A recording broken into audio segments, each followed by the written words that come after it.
Hello and welcome to the exemption validation video for Clean Truck Check.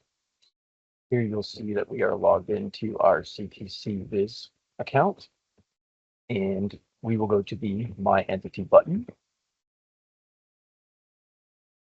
Below your vehicle company information and locations, you will find your vehicle section. Here you will click Actions and Add Vehicle. Now, for the form objective, we can just fill in whatever we need here. So it's a note for yourself. I'll just use the word test for today's purposes. And here on the form, you'll see steps 1 through 8. If your address has already been verified in your account, you can actually skip forward by clicking on number 5 and go directly to that step. Here you'll see our current vehicles list, which we do not need to take any action on. However, we will be adding a new vehicle. So we will be clicking Actions, Add Vehicle. And we will just be using a test VIN here. So just for today's purposes, we will be clicking the irregular VIN button. But again, notice that if you do this, you are confirming that this is a non-standard VIN. So again, do not do this unless your VIN is perfect and exactly correct. This is just for examples. Do the same with a license plate and fill in our fuel type and our year. Now, down here at the exemption box, once we check this box, it will generate a link to the vehicles not subject to clean truck check.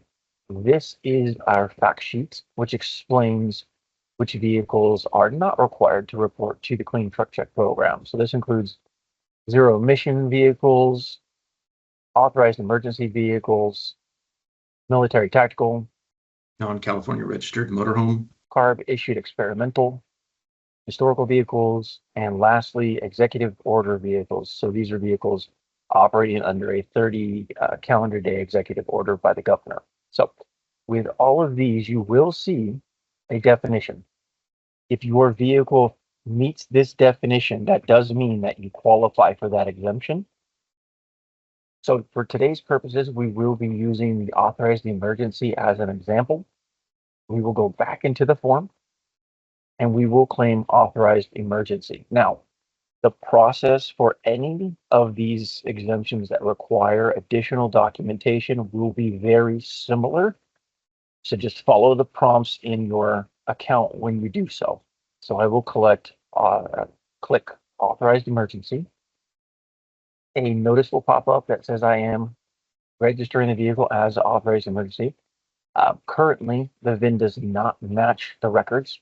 So if the body type does match an emergency vehicle in the DMV system, you should not be asked for this and you would just proceed forward. However, in this case, it is asking me for additional evidence and documentation that this vehicle is an emergency vehicle. So next paragraph is stating that if this was a mistake, I can uncheck the box and continue on. But if I am claiming that this is an emergency vehicle, because the system cannot detect that it is an emergency vehicle, I do need to upload additional supporting documentation in the next screen. So I'll close this and I will move forward and I will click Save.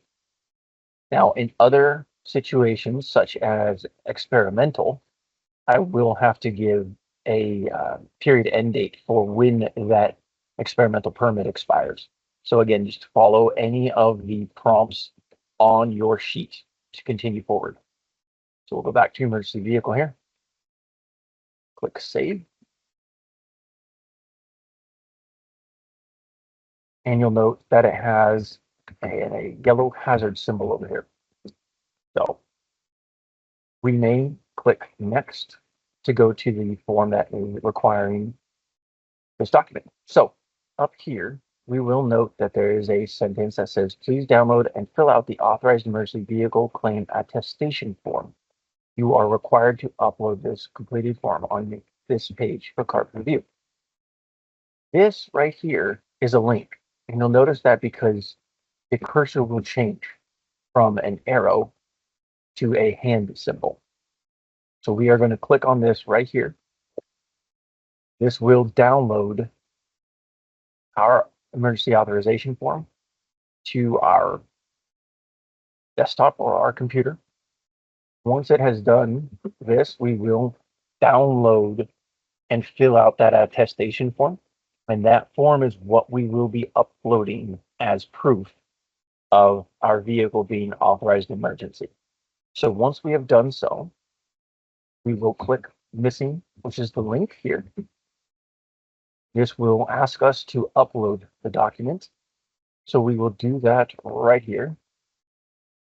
And it should be in my downloads folder.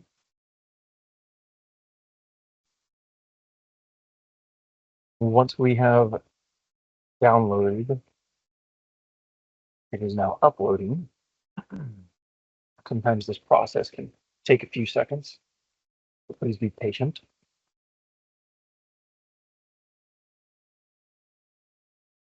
Once it says successful, we will click upload.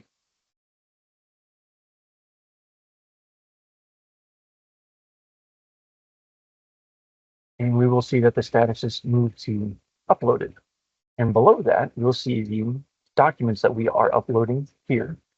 If we need to edit or delete the document, we can.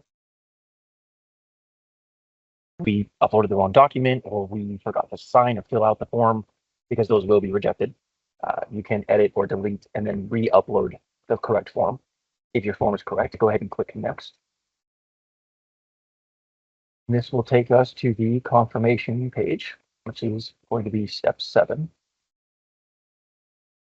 Once the page loads, we will click the acknowledgement box, which will fill in our name here, and that we are certifying that all statements are, to the best of your knowledge, true, correct, and complete.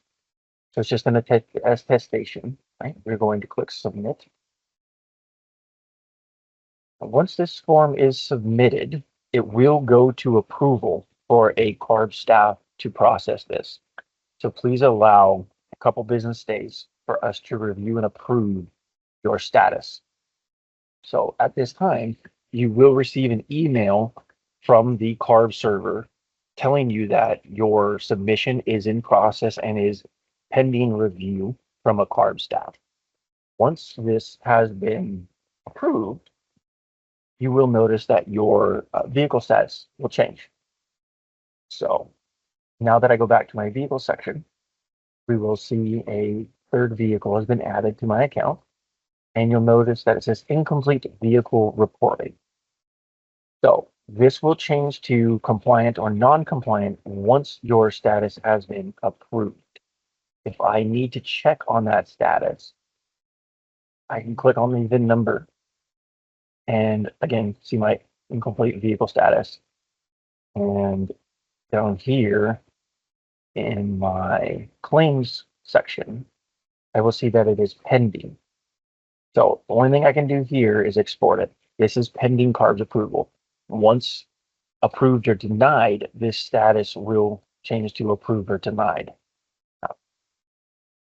And that is all you need to do. And then your documentation is down here. So this is the attestation form. So again, I got here by clicking on the VIN number itself. And this is the vehicle's detail page. So one more time for that. Here in my entities page, below my locations, I see my vehicle section. I see that my status is incomplete vehicle reporting, which just means that it is pending CARB's approval. If I click on the VIN number, it will take me to a specific page for that vehicle.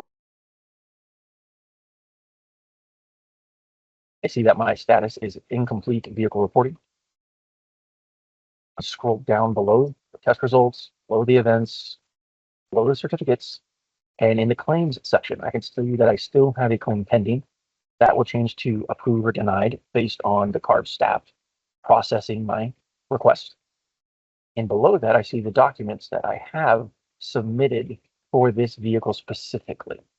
And I can view and download this file if I need to, but this just needs to take time for processing. So again, you will receive an email confirmation once this has been completed.